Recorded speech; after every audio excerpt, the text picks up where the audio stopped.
بسم الله الرحمن الرحيم فما لكم في المنافقين فئتين والله أركسهم بما كسبوا أتريدون أن تهدوا من أضل الله ومن يضلل الله فلن تجد له سبيلا ودوا لو تكفرون كما كفروا فتكونون سواء فلا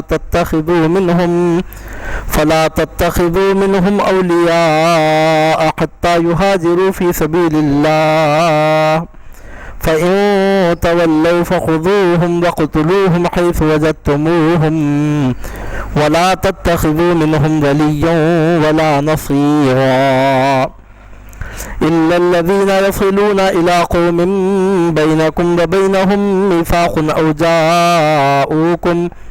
أو جاءوكم حصرت صدورهم أن يقاتلوكم أو يقاتلوا قومهم ولو شاء الله لسلطهم عليكم فلقاتلوكم فإن اعتزلوكم فلم يقاتلوكم وألقوا إليكم السلام فما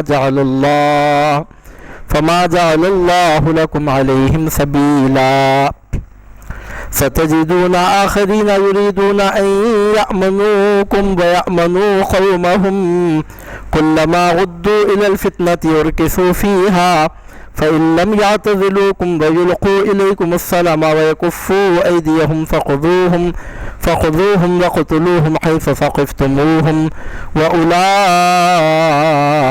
جعلنا لكم عليهم سلطانا مبينا بارك الله لنا ولكم في القرآن العظيم ونفعنا وإياكم بالآيات والذكر الحكيم إنه تعالى جواد كريم ملك بر رؤوف رحيم ورب حليم إن الحمد لله سبحانه وتعالى ثم الصلاة والسلام على أشرف الخلق وأكرم الأولين والآخرين أبي القاسم أحمد المجتبى محمد المصطفى وعلى آله وصحابته أجمعين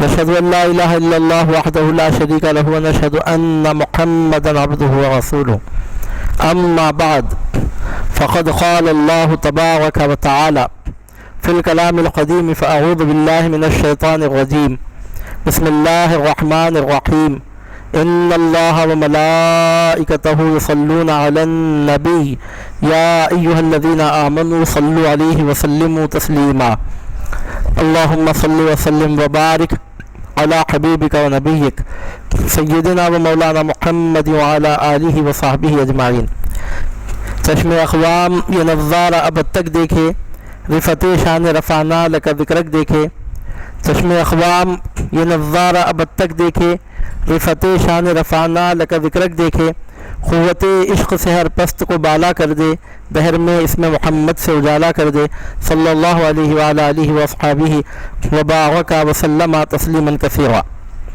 معزز برادران ملت اسلامیہ اللہ سبحانہ و تعالیٰ کے فضل و کرم سے اس کی توفیق سے سلسلہ وار ہفتہ وار درس تفسیر قرآن مجید کے ضمن میں منعقد ہونے والی آج کی یہ نشست نمبر 59 ہے، نشست نمبر 59 ہے سلسلہ وار درس تفسیر قرآن مجید کے ضمن میں، جس میں ہم حاضر ہوئے ہیں، اور ابھی آپ کے سامنے سورہ نساء کا رکوع نمبر 12 مکمل پڑھا گیا ہے، جس کی سماعت کی آپ نے سعادت حاصل کی ہے۔ سورہ نساء کا رکوع نمبر 12 کی ابھی تلاوت ہوئی ہے اور ابھی اس کی مختصر تفصیلی وضاحت پیش کی جائے گی۔ اس سے پہلے ترجمہ سماعت کریں کہ اللہ رب العزت کیا ارشاد فرماتا ہے۔ ارشاد ہوتا ہے سو کیا ہو گیا ہے تمہیں کہ منافقوں کے بارے میں تم دو گروہ بن گئے، حالانکہ اللہ تعالیٰ نے اوندھا کر دیا ہے انہیں بوجہ ان کے کرتوتوں کے جو انہوں نے کیے۔ کیا تم یہ چاہتے ہو کہ اسے راہ دکھاؤ جسے گمراہ کر دیا اللہ نے، اور جسے گمراہ کر دے اللہ تعالیٰ تو ہرگز نہ پائے گا تو اس کے لیے ہدایت کا راستہ۔ وہ دوست رکھتے ہیں اگر تم بھی کفر کرنے لگو جیسے انہوں نے کفر کیا، تاکہ تم سب یکساں ہو جاؤ، بس نہ بناؤ تم ان سے اپنے دوست یہاں تک کہ وہ ہجرت کریں اللہ کی راہ میں۔ بس اگر وہ منہ موڑیں تو پکڑ لو انہیں اور قتل کرو انہیں جہاں کہیں پاؤ ان کو، اور نہ بناؤ ان سے اپنا دوست اور نہ مددگار، مگر ان کو جو تعلق رکھتے ہیں اس قوم سے کہ تمہارے درمیان اور ان کے درمیان معاہدہ ہے، یا آ گئے ہوں تمہارے پاس اس حال میں کہ تنگ ہو چکے ہوں ان کے سینے کہ جنگ کریں تم سے یا جنگ کریں اپنے قوم سے، اور اگر چاہتا اللہ تعالیٰ تو مسلط کر دیتا انہیں تم پر، تو وہ ضرور لڑتے تم سے، پھر اگر وہ کنارہ کر لیں تم سے اور نہ جنگ کریں تمہارے ساتھ اور بھیجیں تمہاری طرف صلح، تو نہیں بنائی اللہ تعالیٰ نے تمہارے لیے ان پر راہ، تم پاؤ گے چند اور لوگ جو چاہتے ہیں کہ امن میں رہیں تم سے بھی اور ان میں رہیں اپنی قوم سے، جب کبھی پھیرے جاتے ہیں فتنے کی طرف تو منہ کے بل گر پڑتے ہیں اس میں، سو اگر نہ کنارہ کریں تم سے یا نہ بھیجیں تمہاری طرف صلح اور نہ روک لیں اپنے ہاتھ، تو پکڑ لو انہیں اور قتل کرو انہیں جہاں تم پاؤ انہیں، اور یہی لوگ ہیں کہ دیا ہے ہم نے تمہیں ان پر کھلا اختیار۔ صدق اللہ العلی العظیم۔ سورہ رکوع نمبر 12 کا ترجمہ پڑھا گیا ہے، آپ نے سماعت کیا ہے ابھی۔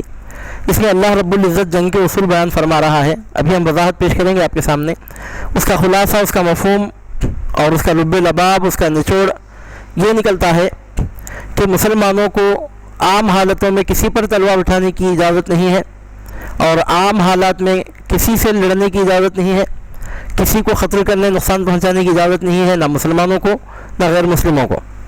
اسلام جنگ کی اجازت صرف اس وقت دیتا ہے جب کہ اسلام کے دشمن مسلمانوں کے دشمن مسلمانوں سے برسر کار ہیں اور وہ لڑائی کے لیے تیار ہیں، لڑائی کے لیے آمادہ ہیں، لڑنا چاہتے ہیں، پکے یقینی ذرائع سے اس بات کی اطلاع پہنچ چکی ہے، تو ڈیفنس کے طور پر اپنے آپ کو ان سے محفوظ رکھنے کے لیے اسلام البتہ جنگ کرنے کی اجازت دیتا ہے۔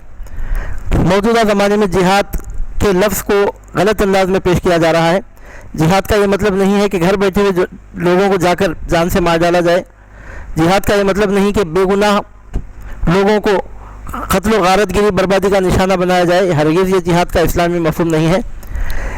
اسلام میں جہاد کا کانسیپٹ یہ ہے کہ مسلمان صرف ان لوگوں سے لڑیں جو مسلمانوں سے لڑنا چاہتے ہیں، اور جو لڑنا نہیں چاہتے اگر وہ غیر مسلم بھی ہیں تو پھر ان سے لڑنے کی اجازت نہیں ہے۔ اب آپ سماعت کریں گے ان آیتوں میں ان مضامین کو۔ اسلام یہ نہیں کہتا کہ غیر مسلم ہے تو اس کو قتل کر دو چاہے وہ کسی حالت میں ہو، ہرگز یہ اسلام کی تعلیم نہیں ہے۔ اسلام غیر مسلموں سے نہ ہمیشہ لڑنے کی اجازت دیتا ہے، نہ غیر مسلموں کو ہمیشہ قتل کرنے کی اجازت دیتا ہے۔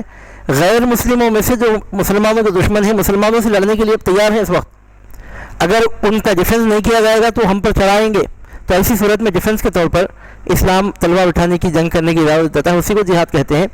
اور دنیا کی کسی بھی شریف تہذیب یافتہ بلند اخلاق رکھنے والی معیاری قوم میں ڈیفنس کرنے کا حق ضرور تسلیم کیا جا سکتا ہے۔ آپ کسی کمیونٹی میں، کسی سماج میں، کسی معاشرے میں، کسی مقام پر، کسی وطن، کسی ملک، کسی قومیت، کسی نیشنلٹی میں، کسی زمانے، کسی علاقے میں دیکھ لیجئے کہ ڈیفنس کرنے کا حق دنیا کی ہر شریف قوم تسلیم کرتی ہے، کیونکہ جب کوئی ہم پر حملہ کرنے کے لیے آئے تو ہم کو ڈیفنس تو کرنا ہی پڑے گا۔ دنیا کی ہر قوم اس بات کو مانتی ہے۔ آپ دنیا کے کسی مذہب کی کوئی تاریخ اٹھا کے پڑھیں، آپ کو اس طرح کے ماری کے نظر آتے ہیں۔ آپ ہندو مذہب میں جائیں، وہ کہاں تک صحیح ہے کہاں تک غلط ہے اللہ جانتا ہے، لیکن ان کی جو میتھولوجی ہے، جو کانسیپٹ وہ پیش کرتے ہیں، ان کی پوری تاریخ جنگوں سے بھری پڑی ہے۔ آپ دیکھیں گے رامائن ہو کہ مہا بھارت ہو یا دوسرے اس قسم کے ماری کے باقاعدہ جنگوں کا اس میں ذکر ملتا ہے، لیکن وہ جو جنگ لڑی جاتی ہے وہ جنگ کسی پر ظلم کرنے کے لیے نہیں لڑی جاتی، ظلم کا خاتمہ کرنے کے لیے لڑی جاتی ہے۔ ایسے ہی کچھ کانسیپٹ اسلام میں بھی ہے۔ اگر ہندو مذہب میں رامائن اور مہا بھارت کا اگر ذکر ملتا ہے اور اگر وہ امن کے خلاف نہیں ہے، بھائی چارگی کے خلاف نہیں ہے، تو اسلام میں جو جہاد کا تصور ہے، میں اعلان کہتا ہوں کہ وہ بھی بھائی چارگی کے خلاف نہیں ہے۔ آپ دنیا کی کسی شریف قوم کے حالات اٹھا کر پڑھیں، آپ کو جنگوں کا ذکر ملتا ہے۔ تو جنگ دو طرح سے ہوتی ہے، ایک جنگ وہ ہوتی ہے جس میں ظلم ہوتا ہے، انسان پہ ظلم کرتا ہے، بے گناہ لوگوں کی جان لیتا ہے، اور اسلام نے کبھی کسی صورت میں بے گناہ انسان کی جان لینے کی اجازت نہیں دی ہے۔ اسلام میں جو جنگ کا تصور ہے وہ ڈیفنس کے طور پہ اس وقت ہے جب کہ کوئی دشمن ان پر حملہ آور ہونا چاہتا ہے، تو اس کے ڈیفنس کے لیے، اس کے دفعیے کے لیے، ان کو دفاع کرنے کے لیے، اپنے آپ کو ان کے وار سے بچانے کے لیے، صرف اپنے آپ کو نقصان سے محفوظ رکھنے کے لیے کوشش کرتے ہیں، بس اسی کو جہاد کہتے ہیں۔ چنانچہ اللہ تعالیٰ فرماتا ہے، سو کیا ہو گیا ہے تمہیں کہ تم منافقوں کے بارے میں دو گروہ بن گئے، حالانکہ اللہ تعالیٰ نے اندھا کر دیا ہے انہیں بوجہ ان کے کرتوتوں کے جو انہوں نے کیے۔ کیا تم یہ چاہتے ہو کہ اسے راہ دکھاؤ جسے گمراہ کر دیا اللہ نے، اور جسے گمراہ کر دیا اللہ تعالیٰ تو ہرگز نہ پائے گا اس کے لیے راستہ، یعنی اس کے لیے ہدایت کے راستے بند ہو جاتے ہیں جس کو اللہ گمراہ کرتا ہے۔ اس آیت کے شان نزول کے بارے میں بتایا گیا ہے کہ جب حضور نبی کریم صلی اللہ علیہ وسلم مدینہ منورہ کو تشریف لے آئے تھے تو مکے میں کچھ لوگ ایسے تھے جو زبان سے اپنے اسلام کا دعویٰ تو کرتے تھے لیکن نہ اپنا وطن چھوڑنا چاہتے تھے، نہ حضور نبی کریم صلی اللہ علیہ وسلم کے ساتھ ہجرت کرنے پر آمادہ تھے۔ ان میں 2-3 قسم کے لوگ تھے۔ کچھ تو ایسے لوگ تھے ان میں سے کہ اپنے بال بچوں کی محبت کی وجہ سے، مال اور جائیداد کے پیار کی وجہ سے، وطن کی کشش کی وجہ سے ہجرت کرنے کی ان کو ہمت ہی نہیں ہوتی تھی، اور اسلام قبول کرنے کے بعد بھی وہ غیر مسلموں ہی کا ایک لحاظ سے ساتھ دیتے رہتے تھے، مال و اولاد کی محبت میں، اپنے وطن کی محبت میں۔ تو یہاں اس کا رد کیا جا رہا ہے کہ جب تم اللہ کے رسول صلی اللہ علیہ وسلم کی امت میں داخل ہو چکے ہو تو رسول اکرم صلی اللہ علیہ وسلم کے ہر ڈیسیشن، ہر فیصلے کو تسلیم کرنا تمہارے لیے ضروری ہے، اگرچہ کہ اس میں تمہارا دنیاوی نقصان ہی کیوں نہ ہو۔ ظاہر سی بات ہے کہ ہجرت کر کے جب مکے سے صحابہ مدینے کو تشریف لے گئے تو کوئی معمولی نقصان کی بات نہیں تھی، بہت بڑے نقصان کی بات تھی۔ گھر جائیداد چھوڑ دینا پڑا، مال و اسباب سے ہاتھ کھینچ لینا پڑا، دنیاوی مال و متاع سے کنارہ کش ہو جانا پڑا، دنیاوی فائدوں سے محروم ہو جانا پڑا، لیکن اللہ تعالیٰ نے اس کا بدلہ ان کو یہ دیا کہ مدینے میں جانے کے بعد ان کی تجارت خوب چمکی، مدینے کو جانے کے بعد اسلام کو خوب سربلندی حاصل ہوئی۔ اللہ تعالیٰ رزاق ہے، وہ اپنے بندوں پر، اپنی مخلوق پر رحم فرمانے والا ہے۔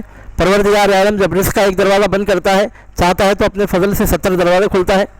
تو یہاں تو ان کو وقتی طور پر تو مشکل ہوئی، لیکن جانے کے بعد اللہ تعالیٰ نے دوسرے ذریعے مہیا فرما دیے۔ لیکن کچھ لوگ مکے میں ایسے تھے جو ڈرتے تھے ہجرت کرنے سے لیے، یہ دیکھ کر کہ ہم جب مکے سے مدینے کو جائیں گے تو پھر ہمارا مال، ہماری جائیداد، ہمارے اسباب سب یہیں پہ چھوٹ جائیں گے۔ اور اس وقت کی سچویشن ایسی تھی، حالات اور کنڈیشنز ایسے تھے کہ مسلمان جب مدینے کو ہجرت کر کے گئے تھے سرکار صلی اللہ علیہ وسلم کے ساتھ تو کوئی ویل پلان انداز میں جا نہیں سکتے تھے۔ عام طور پہ دنیا میں کیا ہوتا ہے کہ کوئی آدمی کسی وطن سے دوسرے وطن کو جانا چاہتا ہے تو پرانے وطن میں اس کی جو جائیداد، زمین وغیرہ ہوتی ہے وہ بیچ دیتا ہے، اس کی رقم حاصل کر کے نئے مقام پر جا کر اسی رقم سے دوسری زمین خرید لیتا ہے۔ لیکن مکہ مکرمہ سے جب صحابہ نکل رہے تھے تو ایسی حالت نہیں تھی، ایسا کنڈیشن تھا کہ وہ اگر زمین بیچتے تو کوئی خریدنے کے لیے تیار نہیں تھا، یہاں سے کوئی چیز وہ لے جا نہیں تھا، خالی ہاتھ جسم کے جوڑے کے ساتھ جتنا سامان اٹھا سکتے تھے اٹھا کر وہ پہنچ گئے تھے۔ تو یہ بہت بڑے بھاری نقصان کا معاملہ تھا۔ تو کچھ کمزور ایمان والوں کا یہ حال تھا کہ وہ لوگ دنیاوی نقصان کو برداشت کرنے کے لیے تیار نہیں تھے۔ تو یہیں سے اس بات کا پتہ چلتا ہے کہ ایمان کے قوی ہونے کا پتہ اس وقت چلتا ہے جب آدمی دنیاوی نقصان اٹھانے کے لیے تیار ہو جائے۔ آدمی کا ایمان جب کمزور ہوتا ہے تو دنیاوی نقصان اٹھانا نہیں چاہتا۔ مومن کا حال یہ ہوتا ہے کہ وہ ساز و سامان پہ بھروسہ نہیں کرتا، ساز و سامان کو پیدا کرنے والے پروردگار پہ بھروسہ کرتا ہے۔ علامہ اقبال کہتے ہیں کافر ہو تو شمشیر پہ کرتا ہے بھروسہ، مومن ہو تو بے تیغ بھی لڑتا ہے سپاہی۔ حضرت صدیق اکبر رضی اللہ تعالیٰ عنہ نے یہ نہیں سوچا کہ میں اپنا گھر بیچ کر نہیں جاؤں گا تو میں مدینے میں رہوں گا کیسے، یہ بات فاروق اعظم نے نہیں سوچی، مولا کائنات نے نہیں سوچی۔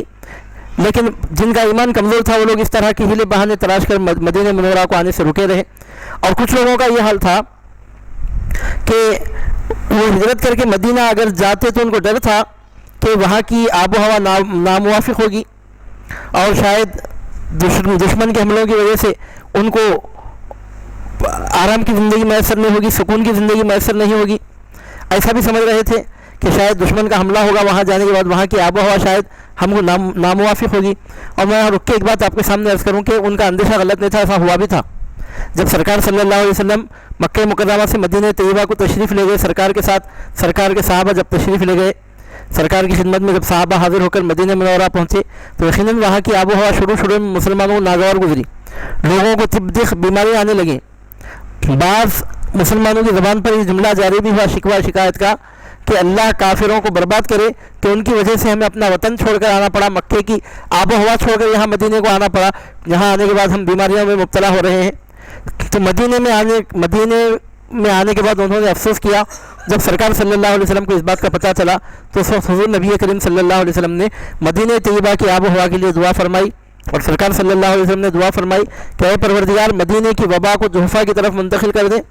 اور مدینہ طیبہ کے رزق میں برکت کے لیے حضور نبی کریم صلی اللہ علیہ وسلم نے دعا فرمائی۔ صحیح بخاری شریف میں روایت ملتی ہے کہ خاص مکے کا نام لے کر حضور نبی کریم صلی اللہ علیہ وسلم نے اس طرح دعا فرمائی کہ اے پروردگار تو نے مکے میں جتنی برکت دی ہے اس سے دگنی برکت مدینے میں عطا فرما، مکے میں تو نے جتنی برکت دی اس سے ڈبل برکت مدینے میں عطا فرما۔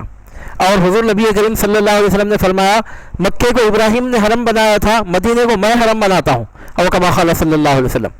ابراہیم علیہ السلام کی شان بے شک بہت بلند ہے، ہم سر جھکا کر ان کے مقام و مرتبے کو تسلیم کرتے ہیں، لیکن اس کے ساتھ یہ حقیقت بھی اپنی جگہ ثابت ہے کہ ابراہیم علیہ السلام سے بھی بڑا مرتبہ اللہ تعالیٰ نے ہمارے حضور نبی کریم صلی اللہ علیہ وسلم کو عطا فرمایا۔ ابراہیم علیہ السلام سے بڑی شان اللہ تعالیٰ نے محمد الرسول اللہ صلی اللہ علیہ وسلم کو عطا فرمائی۔ کعبۃ اللہ کے معمار حضرت خلیل اللہ علیہ السلام کا مقام و مرتبہ بہت بلند ہے، لیکن یہ بھی حقیقت ہے کہ سلطان مدینہ تاجدار حرم صلی اللہ علیہ وسلم کی شان اس سے بھی عرفہ و اعلیٰ ہے۔ تو چونکہ حضور صلی اللہ علیہ وسلم کا مقام اور مرتبہ اور بلند ہے، تو آپ نے فرمایا کہ مکے کو ابراہیم نے حرم بنایا تھا، مدینے کو میں حرم بناتا ہوں۔ اور سرکار صلی اللہ علیہ وسلم نے مکے کا نام لے کے دعا فرمائی کہ پروردگار تو نے مکے میں جتنی برکت دی ہے، مدینے میں اس سے دگنی برکت، اس سے ڈبل برکت عطا فرما۔ تو آگے چل کر مدینہ منورہ کی آب و ہوا بہت خوشگوار ہو گئی۔ مدینہ منورہ کا پرانا نام یثرب تھا۔ یثرب کے معنی آتے ہیں خراب آب و ہوا کا مقام، وہاں جانے کے بعد لوگ بیمار پڑ جاتے تھے، ایسی آب و ہوا تھی سرکار کے تشریف لے جانے سے پہلے۔ لیکن جب سرکار مدینہ منورہ کو تشریف لے گئے تو آپ نے مدینہ کا نام یثرب بدل کر مدینۃ النبی رکھا، اور منع فرما دیا کہ آئندہ سے کوئی مدینے کو یثرب کہے۔ اور کفارہ یہ مقرر ہوا، شروع میں چونکہ لوگوں کو عادت ہو گئی تھی یثرب کہنے کی، تو یہ کفارہ مقرر ہوا تھا کہ اگر بھول چوک سے، غفلت سے، بے خیالی میں اگر کسی کی زبان سے مدینہ طیبہ کے لیے یثرب کا لفظ نکل جائے تو اس کے لیے کفارہ مقرر ہوا کہ اس کے بدلے میں 10 مرتبہ مدینہ کہیں۔ اگر بھول کر یثرب کہہ دے تو 10 مرتبہ کہیں مدینہ مدینہ مدینہ مدینہ، 10 مرتبہ اس طرح کہے تاکہ پھر بھول چوک کی وجہ سے وہ نام اس کی زبان پہ نہ آئے۔ عام طور پر جب شہروں کے نام بدلتے ہیں تو ایک دم لوگوں کو عادت نہیں پڑتی۔ اب مدراس کا نام چنئی ہوا، لیکن اب تک بولنے والے اس کو مدراسی بولتے ہیں مثال کے طور پر۔ تو چونکہ جب نام کسی شہر کا، گاؤں کا، بستی کا، آبادی کا بدلتا ہے تو پرانے لوگوں کو وہی عادت ہوتی ہے، وہی بولتے جاتے ہیں۔ تو مدینہ طیبہ کا نام حضور نبی کریم صلی اللہ علیہ وسلم نے یثرب بدل دیا، اور یثرب سے بدل کر مدینۃ النبی رکھا، اور طیبہ بھی مدینہ منورہ کا نام، اس کے علاوہ کئی اچھے ناموں سے مدینہ پاک کو یاد کیا جاتا ہے۔ اور مدینہ منورہ میں جب سرکار پاک علیہ الصلوۃ والسلام کے خدمے مبارک پڑے، اور جب سرکار نے وہاں کے مد اور سا میں برکت کی دعا فرمائی، وہاں کے پھلوں میں برکت کی دعا فرمائی۔ آپ کو معلوم ہونا چاہیے کہ مکے کے رہنے والوں کے لیے پھلوں میں برکت کی دعا ابراہیم علیہ السلام نے فرمائی، اور مدینے میں رہنے والوں کے لیے رزق میں برکت کی دعا حضرت حبیب اللہ امام الانبیاء رحمۃ للعالمین محمد الرسول اللہ صلی اللہ علیہ وسلم نے فرمائی۔ تو جو کمزور ایمان والے تھے وہ یہ سوچ کر ڈر گئے تھے، لیکن جو مضبوط ایمان والے تھے سر سے کفن باندھ کر محمد عربی صلی اللہ علیہ وسلم کی اتباع کو اپنی زندگی کا مقصد عظیم سمجھ کر بغیر کسی پس و پیش کے مدینے میں پہنچ گئے۔ اب وقتی طور پر جو مشکلیں آئیں اللہ تعالیٰ نے اس کو دفع فرما دیا، جو وبائیں تھیں وہ دفع کی طرف سرکار کی دعا سے منتقل ہو گئی۔ مکے میں برکت تھی تو مکے سے ڈبل برکت مدینہ منورہ میں عطا فرما دی گئی۔ حضرت شیخ عبداللہ محدث دہلوی رحمۃ اللہ علیہ فرماتے ہیں کہ اہل محبت کو مدینے کی ہواؤں میں خوشبو محسوس ہوتی ہے، اور یہ خوشبو ہر انسان نہیں سونگھ سکتا، جو اہل محبت ہیں وہی یہ خوشبو سونگھ سکتے ہیں۔ اور فرماتے ہیں کہ یہ ایسی ہوا کا پایا جانا یہ مدینہ طیبہ کی خصوصیت ہے، یعنی مطلب اس کی وضاحت یہ ہے کہ مدینہ منورہ کے علاوہ اس پورے پلانٹ پر ہزاروں لاکھوں شہروں میں آپ کسی شہر میں جائیے، آپ کو ویسی رحمت کی ہوا کی خوشبو کسی ایک شہر میں بھی نہیں ملے گی جیسی رحمت کی اور ہواؤں کی خوشبو، خوشبودار ہوائیں جیسی خوشبودار ہوائیں مدینہ منورہ میں چلتی ہیں۔ عزیزان محترم، تو اب جو پیچھے چلے گئے سرکار کے وہ تو نقصانی میں ہرگز نقصان میں نہیں رہے، وہ تو فائدے ہی میں رہے۔ اب رہا مسئلہ تجارت وغیرہ کا، تو اس کے لیے حضور نبی کریم صلی اللہ علیہ وسلم نے ایسا شاندار طریقہ مقرر فرمایا کہ ایک مہاجر کو ایک انصاری کا بھائی بنا دیا، گھروں میں حصہ، کاروبار میں حصہ، حد تو ہو گئی کسی 2 بیویاں تھیں تو دونوں بیویوں کو پیش کر کے کہنے لگے ان دونوں میں سے کون سی عورت تم کو پسند ہے کہہ دو تاکہ میں اسے طلاق دے دوں اور تم اس کو اپنے نکاح میں لے لو۔ یہاں تک مہاجرین نے انصار کا ساتھ دیا، اور اس طرح مدینہ طیبہ میں جب مہاجرین پہنچے تو وہاں جانے کے بعد ویل سیٹل ہو گئے، اور مکہ مکرمہ سے آنے والے صحابہ نے زیادہ دنوں تک مدینہ کے انصار کا احسان لینا گوارا نہیں کیا۔ جب اس طرح مدینہ کے لوگوں نے کہا کہ ہمارے گھر میں سے آدھا گھر لے لو، ہمارے کاروبار میں سے آدھے کاروبار میں حصہ لے لو، تو مکے سے آنے والے غیور مہاجرین نے کہا ٹھیک ہے ہم آپ کے ان جذبات کی قدر کرتے ہیں، لیکن ہم آپ کا اس طرح سامان لینا نہیں چاہتے، آپ ہم کو بازار کا راستہ بتا دیجئے، ہم کو خوب معلوم ہے کہ تجارت کس طرح کی جاتی ہے۔ تو اس طرح کے معاملات پیش آئے، اور مدینہ طیبہ میں مسلمان جا کر بہت اچھی حالت میں رہنے لگے، اور مدینہ طیبہ میں سرکار کا اور سرکار کے ساتھ سرکار کے صحابہ کا تشریف لے جانا اسلامی فتوحات کا آغاز ثابت ہوا۔ اس کے دوسرے ہی سال غزوہ بدر میں مسلمانوں کو فتح نصیب ہوئی. اب پورے معرکے پیش آتے گئے، یہاں تک کہ سن 6 ہجری میں حضور نبی کریم صلی اللہ علیہ وسلم مدینے کو جا کر 6 سال تھا. سرکار صلی اللہ علیہ وسلم نے ایک ایسا کام کیا کہ انسانیت کی تاریخ میں کسی پیغمبر نے وہ کام نہیں کیا. دنیا کے جتنے بڑے بادشاہ اس وقت حکومت کرتے تھے، نام بنام براہ راست بادشاہوں کے نام حضور نبی کریم صلی اللہ علیہ وسلم نے خطوط روانہ فرمائے، ان کو حکم دیا کہ وہ آپ کی نبوت کی دعوت کو تسلیم کریں. جتنے بڑے بادشاہ تھے انٹرنیشنل لیول پر تمام بڑے بادشاہوں کو خطوط لکھ کر حضور نبی کریم صلی اللہ علیہ وسلم نے اسلام قبول کرنے کی دعوت دی.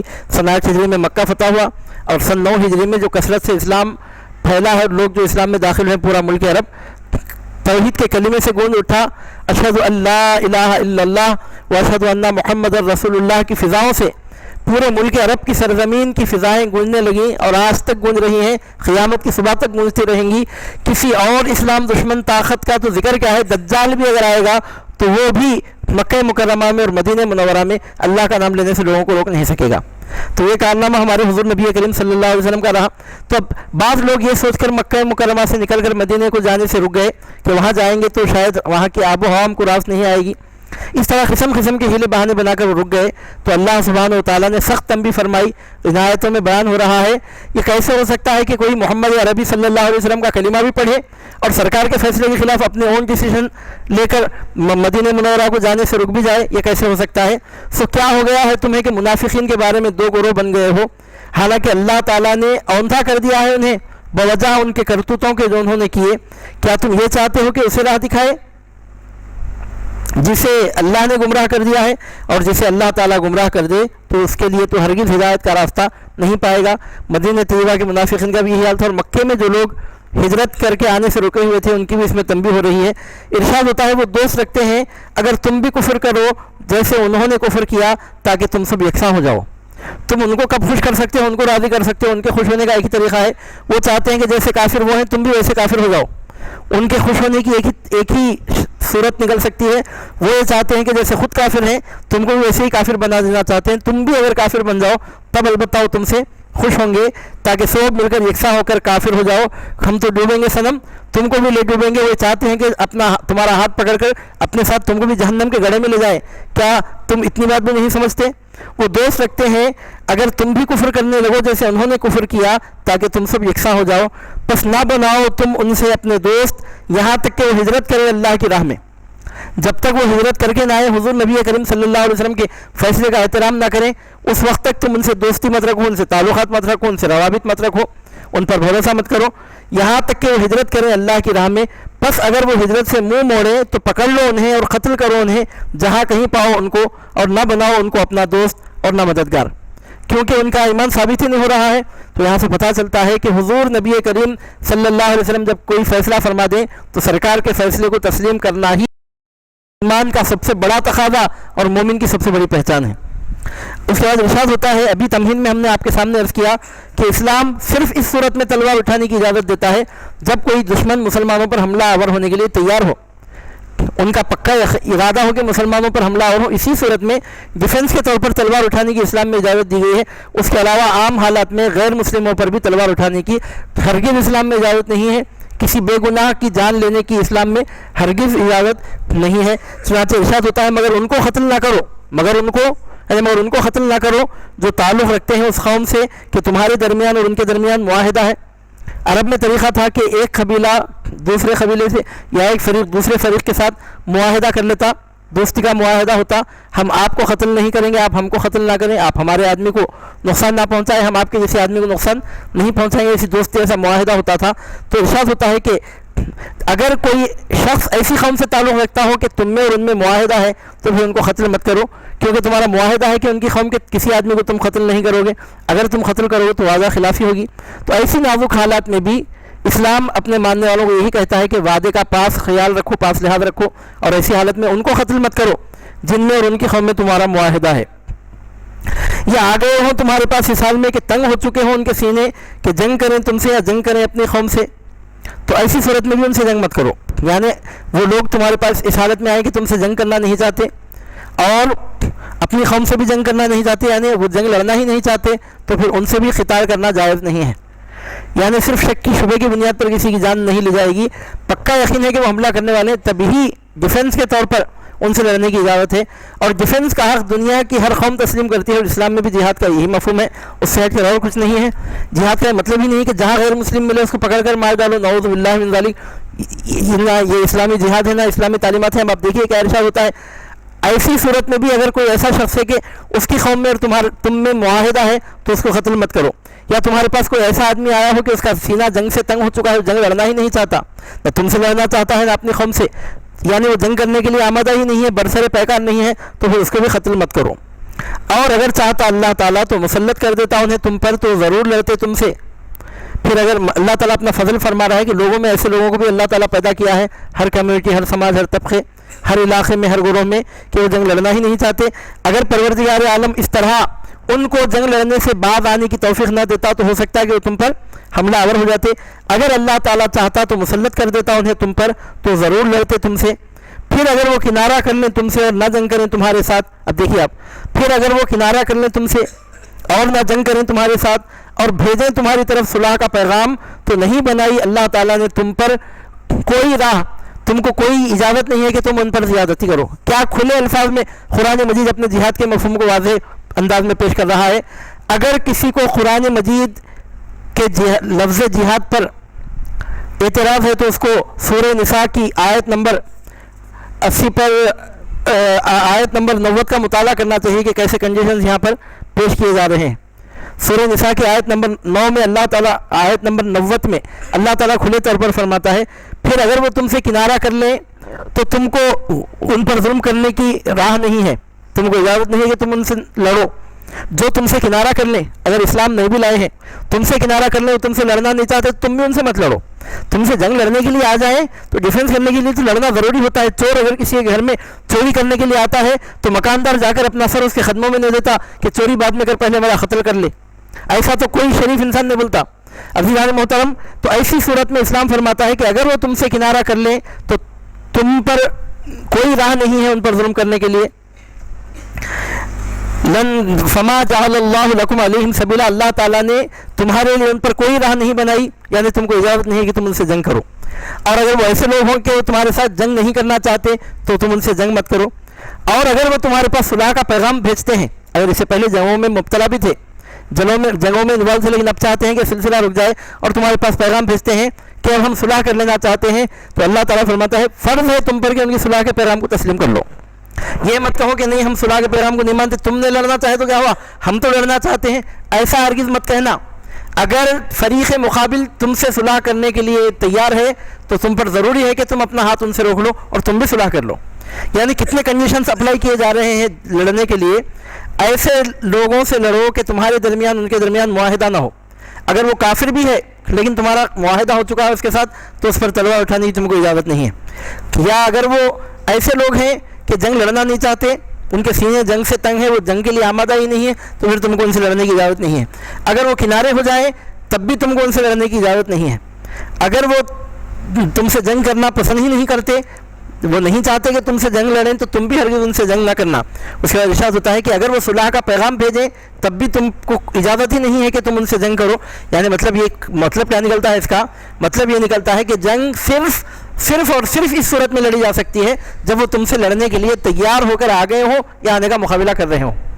ہمارے حضور نبی کریم صلی اللہ علیہ وسلم جب بھی جہاد میں تشریف لے گئے ہیں تو دو ہی اس کے طریقے، یا تو دشمن کے حملہ آور ہو جانے کے بعد سرکار نے ڈیفنس کیا ہے، یا پھر پکے ذرائع سے، باوثوق ذرائع سے پتہ چلا کہ آج نہیں تو وہ کل حملہ کرنے کی تیاری میں ہیں، تو ان کے نکلنے سے پہلے سرکار خود ان کے پاس پہنچ کر ان کو آنے سے روکنے کے لیے کوشش اس واسطے فرماتے تاکہ مدینہ منورہ میں عورتیں اور بچے ان کے داخلے سے محفوظ رہیں، تو وہ بھی ڈیفنس کی شکل ہوتی۔ تو سورہ نساء کی آیت نمبر 90 سے ثابت ہوتا ہے کہ اسلام میں جہاد کا مفہوم یہ ہے کہ غیر مسلموں میں سے جو لوگ مسلمانوں سے جنگ لڑنے کے لیے تیار ہیں، آ گئے ہیں یا آنے کی تیاری کر رہے ہیں، تو ڈیفنس کے لیے ان کو ڈیفنس کرنے کی اجازت دی گئی ہے۔ اس کے علاوہ اگر کوئی غیر مسلم ہے لیکن وہ مسلمانوں سے لڑنا ہی نہیں چاہتا، صلح کا پیغام بھیجنا چاہتا ہے، جنگ اس کو پسند ہی نہیں ہے، اگریمنٹ ہے کہ ہم جنگ لڑیں گے، تو ایسی صورت میں کسی حالت میں جہاد کی اجازت ہرگز نہیں دی جا سکتی۔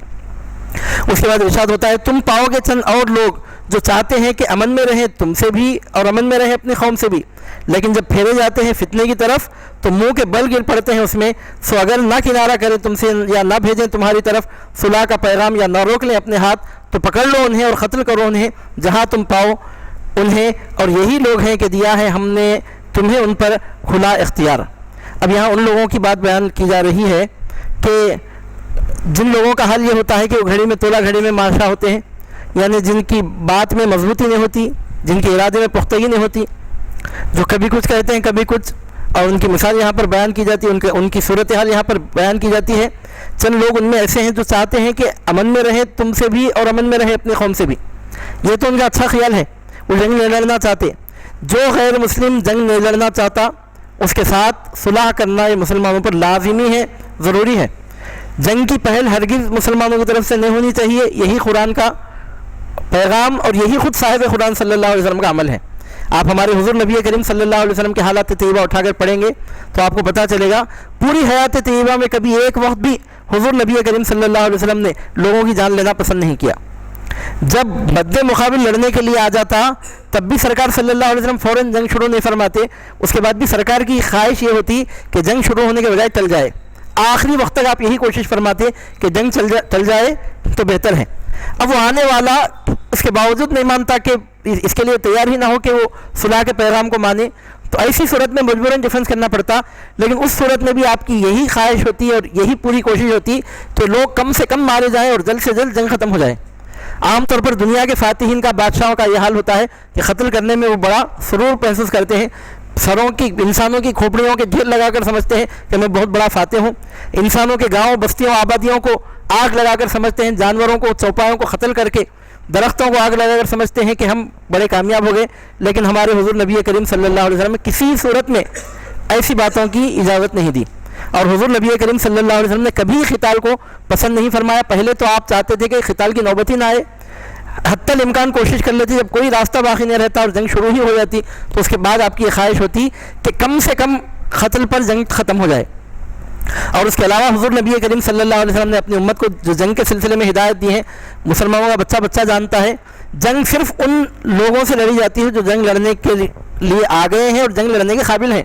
ان کے علاوہ اور کسی کی جان لینے کی اجازت نہیں. مثال کے طور پر اگر جہاد ہو رہا ہو تو کسی بوڑھے غیر مسلم کو مارنے کی اسلام میں اجازت نہیں ہے. کسی عورت کو غیر مسلم عورت کو قتل کرنے کی اجازت نہیں ہے. کسی بچے کو قتل کرنے کی اجازت نہیں ہے. نہ بوڑھا ہے، نہ عورت ہے، نہ بچہ ہے، جوان ہے، تندرست ہے، لیکن اس کے باوجود اگر جوان ہے لیکن بیمار ہے، تندرست نہیں ہے تو تب اس کو بھی قتل کرنے کی اجازت نہیں ہے. اگر وہ جوان ہے، تندرست ہے لیکن اندھا ہے، لنگڑا ہے، تب اندھا لنگڑا لولا ہے، کوئی ڈیمیج ہے اس کے جسم میں تو ایسی صورت میں پھر اس کو بھی قتل کرنے کی اجازت نہیں ہے. لنگڑے کو، اندھے کو قتل کرنے کی بھی اجازت نہیں ہے. اس کے علاوہ اگر کوئی ایسا غیر مسلم ہے کہ جو صحت مند ہے، جوان ہے، طاقتور ہے اور بالکل صحت مند ہے، لنگڑا لولا وغیرہ اندھا بھی نہیں ہے، بیمار بھی نہیں ہے، صحت مند ہے، اتنا سوب رکھنے کے باوجود وہ جنگ لڑنے کے لیے آنا نہیں چاہتا تو پھر اس کو بھی مارنے کی اجازت نہیں ہے. یعنی اتنے کنڈیشنز اپلائی کیے جاتے ہیں کہ جنگ لڑنے کے قابل ہو، جوان ہو، طاقتور، عیبوں سے پاک ہو اور پھر بھی جنگ لڑنے کے لیے نہیں آتا تو جب بھی اس کو مارنے کی اجازت نہیں ہے. شرط یہ کہ جنگ لڑنے کے لیے آ گیا ہو تو ایسی صورت میں اب اس کو نہیں مار دیتے ہم کو مار دیتا. کیا کریں گے ایسی صورت میں؟ اگر کوئی مثال دی آپ کے سامنے کہ چور آپ کے گھر میں آ جائے تو کوئی شریف انسان یہ نہیں بولتا کہ آئیے یہ گھر میرا گھر آپ کا گھر ہے، جو لینا چاہتے ہیں آپ شوق سے لے جائیے.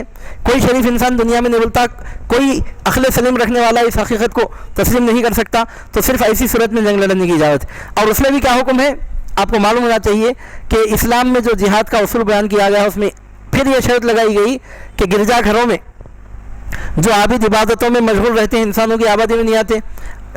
عیسائیوں میں چرچوں میں کچھ لوگ زندگی گزارنے والے ہوتے ہیں، دنیا کے کاروبار میں حصہ ہی نہیں لیتے، اللہ کی یاد میں چرچوں میں رہ کر زندگی گزارتے ہیں تو ان کو بھی قتل کرنے کی اجازت نہیں ہے. یا اس کو آپ لفظ بدل کر یوں سمجھیے کہ ہمارے ہندوستان کے علاقوں میں کچھ سادھو سنت ہوتے ہیں جن کو دنیا اور دنیاوی تعلقات سے بالکل کنارہ کشی ہوتی ہے، نہ شادی کرتے ہیں، نہ خرید و فروخت کرتے ہیں، نہ تجارت کرتے ہیں، جنگلوں میں رہ کر جڑی بوٹیاں کھا کر تپسیا میں، ریاضتوں میں، مجاہدات میں زندگی گزار لیتے ہیں. تو ایسے لوگوں کو اگر وہ جوان ہو، تندرست ہو، تب بھی ان کو بھی قتل کرنے کی اجازت نہیں ہے. صرف ان لوگوں کو قتل کرنے کی اجازت ہے جو جنگ لڑنے کے قابل ہوں اور آ گئے ہوں جنگ لڑنے کے لیے، جنگ لڑنے آ سکتے ہوں. تو ان کو قتل کرنے کی اجازت، جو آئے نہیں ہیں، آنا بھی نہیں چاہتے، تو پھر کسی صورت میں ان کو قتل کرنے کی اجازت نہیں ہے۔ اور اس کے ساتھ اسلام میں تعلیمات کیا ہیں؟ اگر مسلمان کسی ملک کو فتح کر لیں تو مسلمانوں کو ہدایت ہے کہ اس ملک میں قتل عام نہ کریں، بے قصور لوگوں کی جان نہ لیں، اور تعلیم ہے کہ درختوں کو نہ جلائیں، اور تعلیم ہے کہ گھروں کو منہدم نہ کریں، اور تعلیم ہے کہ جانوروں چوپایوں کو قتل نہ کریں، یعنی ہر طرح امن سلامتی رکھیں، جہاں تک ہو سکے جلد سے جلد قتال کو روک دیں۔ یہی اسلام کی مصلحت ہے۔ اب جہاد کے بارے میں اگر کوئی یہ کہتا ہے کہ جہاد کا مطلب ظلم ہے، تو یہ اسلامی تعلیمات سے ناواقف ہونے کا نتیجہ ہے۔ اور بعض لوگوں کو یہ بھی کہتے ہوئے سنا جاتا ہے ناواقف ہونے کی وجہ سے کہ اسلام میں ظلم کرنے کی بات کی گئی ہے۔ میرے بھائی، ظلم کرنے کی بات ہوتی تو اتنے کنڈیشنز کیوں اپلائی ہوتے؟ کیا فرما رہا قرآن مجید؟ تمہارے ان کے درمیان معاہدہ ہے تو ان سے مت لڑو، اگر وہ جنگ نہیں کرنا چاہتے، ان کو جنگ پسند نہیں ہے تو ان سے جنگ مت کرو، اگر وہ کنارہ کش ہو گئے ہیں تو ان سے جنگ مت کرو، وہ جنگ کے لیے تیار نہیں ہے تو جنگ مت کرو، اگر وہ صلح کا پیغام بھیجتے ہیں تو جنگ مت کرو۔ یعنی اس کا مطلب کیا نکل رہا؟ صرف اس صورت میں جنگ کرو کہ وہ جنگ کے لیے تیار ہے اور جنگ کرنا چاہتے ہیں، تبھی ان سے جنگ کرو، ورنہ ان سے جنگ مت کرو۔ اور ارشاد ہوتا ہے تم پاؤ گے چند لوگ کہ جو چاہتے ہیں کہ امن میں رہیں تم سے بھی اور امن میں رہیں اپنی قوم سے بھی، لیکن جب کبھی پھرے جاتے ہیں فتنے کی طرف تو منہ کے بل گر پڑتے ہیں۔ کچھ لوگ ایسے ہیں وہ آ کر مسلمانوں سے کہتے ہیں کہ ہم آپ کے خلاف بھی نہ جائیں گے، ہم آپ کا ساتھ بھی نہ دیں گے، آپ کے خلاف بھی نہ جائیں گے۔ تو ایسے لوگوں سے بھی لڑنے کی اجازت نہیں ہے۔ آپ یہ زبردستی نہیں آپ ہمارا ساتھ دیں گے تو ہم آپ کو چھوڑیں گے ورنہ ہم آپ کو مار دیں گے، ایسا بھی نہیں ہے۔ ہم آپ کے خلاف جنگ نہیں لڑتے مگر آپ کا ساتھ بھی نہیں دیتے، آپ کے ساتھ بھی نہیں آتے، آپ کے خلاف بھی نہیں آتے، بالکل نیوٹرل ہیں ہم۔ تو قرآن فرماتا ہے کہ پھر ان کو بھی قتل کرنے کی اجازت نہیں ہے۔ ارشاد ہاں اگر آ کر وہ کہتے ہیں کہ ہم آپ کے خلاف نہیں جائیں گے، سامنے آ کر بولتے ہیں لیکن پیچھے جا کر پھر ان دشمنوں کے ساتھ ہیں جو جنگ لڑنے کی تیاری کر رہے ہیں، تو چونکہ جو بات انہوں نے کہی اس پہ وہ قائم نہ رہے، تو ایسی مجبوری میں البتہ اب چونکہ وہ جنگ لڑنے والوں کے ساتھ ہو کر خود جنگ لڑنے کے لیے تیار ہو گئے ہیں، تو ایسی صورت میں تو ان پر تلوار اٹھانے کا دنیا کی ہر سوسائٹی ہر معاشرے میں اختیار دیا جاتا ہے، تو اسلام میں بھی اس کا اختیار دیا گیا ہے۔ ارشاد ہوتا ہے کہ کچھ ایسے بھی ہیں تمہارے پاس آتے ہیں تو بولتے ہیں ہم نہ آپ کے ساتھ ہیں نہ ان کے ساتھ ہیں، نہ آپ کے خلاف نہ ان کے خلاف، لیکن جب فتنے کی طرف جاتے ہیں تو منہ کے بل گر پڑتے ہیں اس میں۔ جب دشمنوں کے ساتھ جاتے ہیں تو وہاں جا کر ان کے ہاں میں ہاں ملا کر ان کے ہم نوا بن جاتے ہیں۔ تو اللہ تعالیٰ فرماتا ہے سو اگر نہ کنارہ کریں تم سے، ایسے لوگوں کے بارے میں کیا کیا جائے؟ اگر وہ تم سے کنارے رہتے ہیں، جنگ کے لیے نہیں آتے، تو تم کو اجازت نہیں کہ ان سے لڑو۔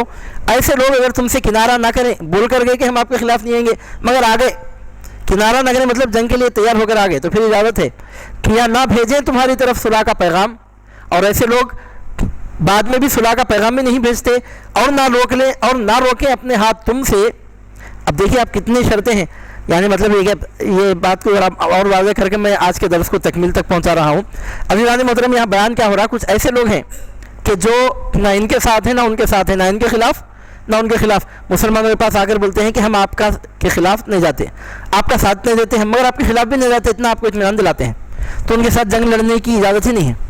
ایسے لوگ معاہدہ کرنے کے بعد دشمنوں میں جا کر ان کی صحبتوں میں بیٹھ کر ان کی ہاں میں ہاں ملا کر ان کے ساتھ ہو گئے، بعد میں اطلاع ملی، تو ایسی صورت میں ان سے جنگ لڑنے کی اجازت ہے۔ مگر اس صورت میں بھی پھر 3 شرطیں اسلام بیان فرما رہا ہے، قرآن بیان فرما رہا ہے کہ اگر وہ جا کر دشمنوں کے ہمنوا بن جائیں تب بھی ان سے جنگ لڑنے کی اجازت 3 شرطوں پر منحصر ہے۔ پہلی شرط یہ ہے کہ اس کے بعد وہ دشمنوں کے ساتھ ملنے کے بعد تم سے کنارہ نہ کریں۔ اگر دشمنوں کے ساتھ ملنے کے بعد بھی تم سے کنارہ کر لیں تو پھر جنگ مت لڑو۔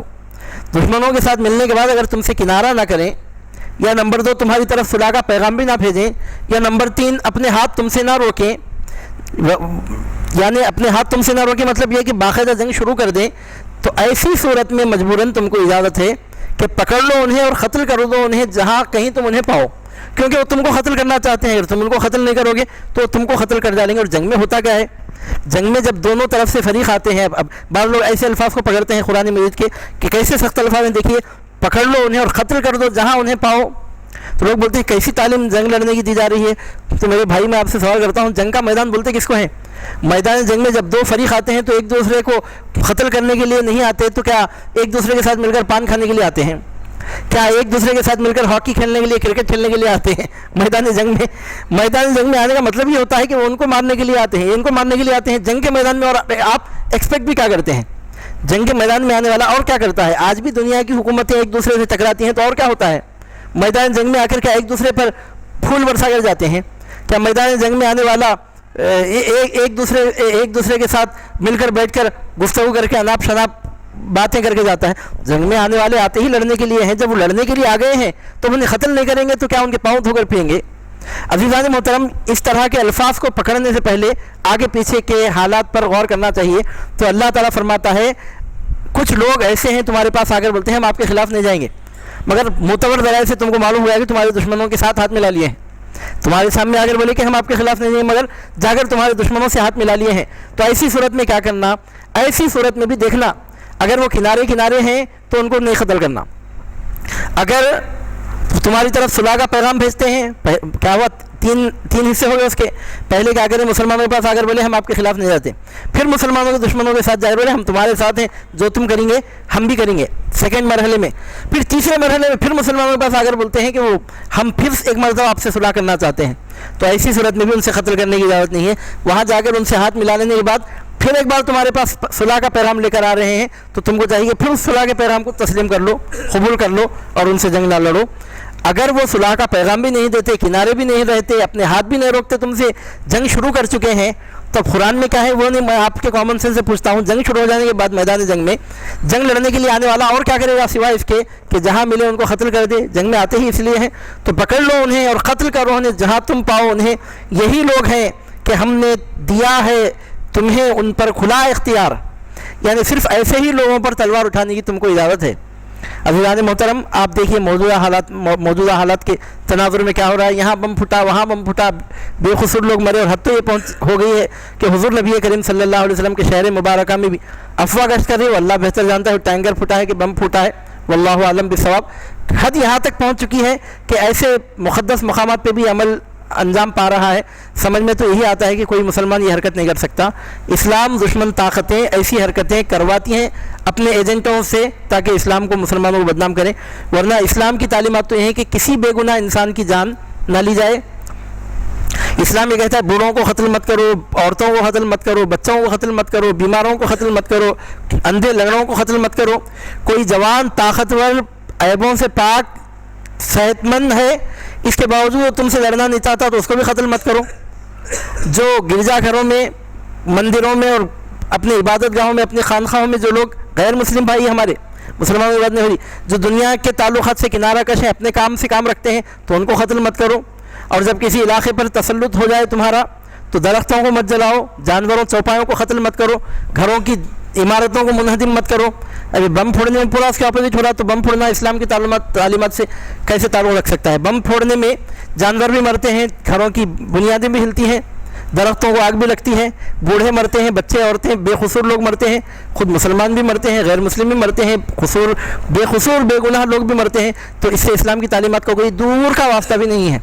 اسلام دشمن طاقتیں کروا کر اسلام کو بدنام کرنے کی کوشش کر رہی ہے. عزیزان محترم، ہم کو قرآن مجید کے مضامین سے واقف ہونا چاہیے. اگر کوئی کہے کہ قرآن ٹیررزم کی طرف بلاتا ہے تو آپ اس کے سامنے سورہ نساء کا رکوع نمبر 12 پیش کیجئے. کیا ٹیررزم میں ایسی تعلیم دی جاتی ہے کہ اگر کوئی تمہارے سامنے آ کر یہ کہے کہ وہ تمہارے خلاف نہیں جائے گا، پھر تمہارے دشمن کے ساتھ جا کر مل جائے، پھر ایک مرتبہ تمہارے پاس آ کر بولے کہ غلطی ہو گئی، میں پھر تمہارے خلاف نہیں جاؤں گا تو اس سے جنگ مت کرو، کیا ٹیررزم کی تعلیم ہے؟ کیا ٹیررزم میں یہ تعلیم دی جاتی ہے کہ اگر کوئی اپنا ہاتھ تم سے روک لے تو تمہیں انہیں قتل مت کرو؟ ٹیررزم کا مطلب ہے بے گناہ لوگوں کو قتل کرنا، جن کا کوئی گناہ نہیں ہے، جن کا کوئی قصور نہیں ہے، ان کو قتل کرنا. یہ تعلیم دہشت گردی میں دی جاتی ہے. آپ سورہ نساء کا رکوع نمبر 12 اٹھا کر پڑھیں گے تو آپ کو معلوم ہوگا. ہم کعبے میں کھڑے ہو کر سر پر قرآن رکھ کر قسم کھا سکتے ہیں کہ اسلام میں دہشت گردی کی تعلیم ہی نہیں ہے. اسلام میں ظلم کرنے کا کوئی راستہ ہی نہیں ہے، اس کی کوئی گنجائش ہی نہیں رکھی گئی. ان تمام آیتوں کا خلاصہ مفہوم یہ نکلتا ہے کہ جنگ لڑنے کی اجازت صرف اسی وقت ہے جب کہ مسلمانوں کے دشمن آ چکے ہوں اور مسلمانوں پر حملہ آور ہونے کی پوری تیاری کر رہے ہوں. تو ایسی صورت ہی میں جہاد کی اجازت ہے. بس آخری بات بول کر میں اپنی بات کو اختتام کی طرف پہنچا رہا ہوں. خلاصہ مفہوم بیان کرتے ہوئے، جہاد کا مطلب کیا نکلا، ان مضامین کا خلاصہ کیا نکلا؟ جہاد کا مطلب یہ نکلا جو جنگ لڑنے کے لیے آ گئے ہیں ان سے جنگ لڑنا. جو جنگ لڑنے کے لیے آ گئے ہیں ان سے جنگ نہ لڑیں گے تو آپ اور کیا کریں گے؟ کیا لائن سے کھڑے ہو کر ہاتھ باندھ کر صفیں لائنہ بنا کر کھڑے ہو کر قتل ہو جائیں گے ان کے سامنے؟ اور میں آپ سے پوچھتا ہوں، دنیا کی کوئی سوسائٹی، کوئی تمدن، کوئی معاشرہ، کوئی وطنیت، کوئی نیشنلٹی، کوئی قومیت ڈیفنس کرنے کا حق مانتی ہے کہ نہیں مانتی؟ دنیا کے ہر علاقے، ہر زمانے میں، ہر سماج، ہر معاشرے، ہر سوسائٹی، ہر کمیونٹی نے ڈیفنس کے حق کو تسلیم کیا ہے۔ بالفاظ دیگر آپ سمجھیے گے یہی مطلب اسلام میں جہاد کا بھی ہے، اور ایسے ہی قصے دوسرے مذاہب کے ماننے والے لوگوں کے پاس بھی پائے جاتے ہیں۔ آپ ہمارے ہندو بھائیوں کے پاس دیکھیں گے کہ ان کی اپنی کہانیاں ہیں جس میں بتاتے ہیں کہ باقاعدہ ان کے پاس جنگیں لڑی گئی ہیں، جن کو وہ لوگ اپنا ہیرو مانتے ہیں، اپنا مذہبی پیشوا مانتے ہیں۔ ان کی پوری تاریخ جنگی کارناموں سے بھری پڑی ہے۔ کیا اس کی وجہ سے ان کے مذہبی تقدس کا وہ انکار کرتے ہیں؟ جب نہیں کرتے تو ہمارے حضور نبی کریم صلی اللہ علیہ وسلم جو سراپا رحمت بن کر، رحمت للعالمین بن کر دنیا میں تشریف لائے ہیں، جب آپ نے ڈیفنس کرنے کی اجازت دی اپنی امت کو، اپنے آپ کو ظلم سے بچانے کے لیے، تو پھر اس کو انصاف کے خلاف کیسے کہا جا سکتا ہے؟ اس کو ظلم کیسے کہا جا سکتا ہے؟ اسلام میں ظلم کی اور انصاف کے خلاف جانے کی کوئی راہ مقرر نہیں ہے، اور کسی بھی صورت میں ظلم کرنے کی اجازت نہیں دی گئی، نہ مسلمانوں پر نہ غیر مسلموں پر۔ اسلام کا پیغام پیغام رحمت ہے۔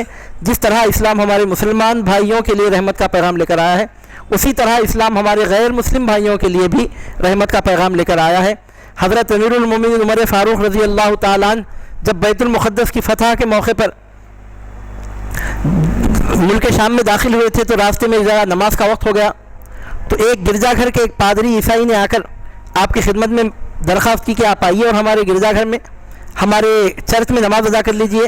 تو حضرت عمر فاروق رضی اللہ تعالیٰ عنہ نے اندر جا کر نماز پڑھنے سے انکار کر دیا۔ حضرت عمر فاروق رضی اللہ تعالیٰ عنہ اندر جا کر ادا کرنے کے لیے تیار نہیں ہوئے، آپ نے وہیں کہیں باہر نماز ادا کر لی میدان میں، اور ایسا حکیمانہ جملہ ارشاد فرمایا کہ قیامت کی صبح تک اسلام کی جو جہاد کی تعبیر ہے، تشریح ہے، اس سے بہتر انداز میں وہ بات اور کون پیش کر سکتا ہے، کیونکہ حضرت عمر فاروق رضی اللہ تعالیٰ عنہ مسلمانوں میں سب سے بڑے فاتح ہوئے ہیں۔ آپ نے کیا کہا؟ آپ ذرا غور کیجئے، کیا ٹیررسٹ ایسا ہوتا ہے؟ عزیزان محترم، چرچ کا پادری خود آ کر یہ درخواست کرتا ہے کہ حضرت آئیے چرچ میں آپ نماز ادا کر لیجئے۔ قریب میں کہیں مسجد نہیں، کوئی مکان نہیں کہ جہاں جا کر آپ نماز ادا کریں، تو چرچ کا ذمہ دار خود آ کر عرض کرتا ہے کہ آپ آئیے اور آسانی سے چرچ میں نماز ادا کریں۔ تو حضرت عمر رضی اللہ تعالیٰ عنہ راضی نہیں ہوتے، فرماتے ہیں نہیں، میں یہی نماز پڑھ لوں گا۔ اور نماز ادا کرنے کے بعد آپ فرماتے ہیں کہ اگر آج میں تمہارے چرچ میں آ کر نماز پڑھ لیتا تو آگے چل کر کچھ زمانوں کے بعد وہ جگہ مسلمانوں کے لیے تبرک بن جاتی۔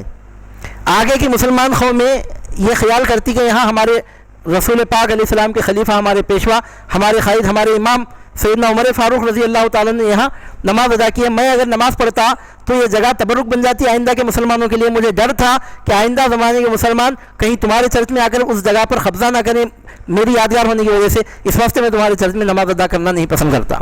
عزیزان محترم، کیا ٹیررسٹ ایسا سوچتا ہے کئی زمانوں کے بعد تمہارے چرچ میں میری وجہ سے مسلمانوں کا عمل دخل نہ ہو، اس واسطے میں نماز ادا نہیں کرتا؟ کیا یہ ٹیررزم کی تعلیم ہے؟ مارے گھٹنا پھوٹے آنکھ اگر آدمی سمجھنا چاہے تو قرآن کھلی ہوئی کتاب ہے، قرآن کے پیغام کو آدمی سمجھ سکتا ہے۔ یہ کھلی ہوئی کتاب ہے مسلمان بھائیوں کے لیے بھی، غیر مسلمان بھائیوں کے لیے بھی، اگر کوئی سمجھنا چاہے تو سمجھ سکتا ہے۔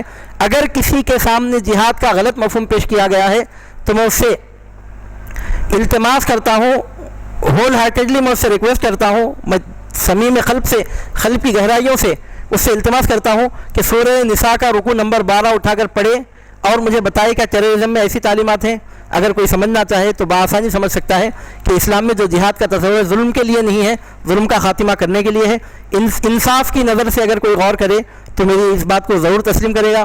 اگر کوئی انصاف کی نظر سے پڑھنا ہی نہیں چاہتا، اگر غیر جانبداری کی بنیاد پر اگر وہ بات سننا ہی نہیں چاہتا، تو اس کے لیے ہم کیا کر سکتے ہیں؟ سمجھ میں نقطہ توحید آ تو سکتا ہے، تیرے دماغ میں بت خانہ ہو تو کیا کہیے؟ وآخر دعوانا الحمدللہ رب العالمین۔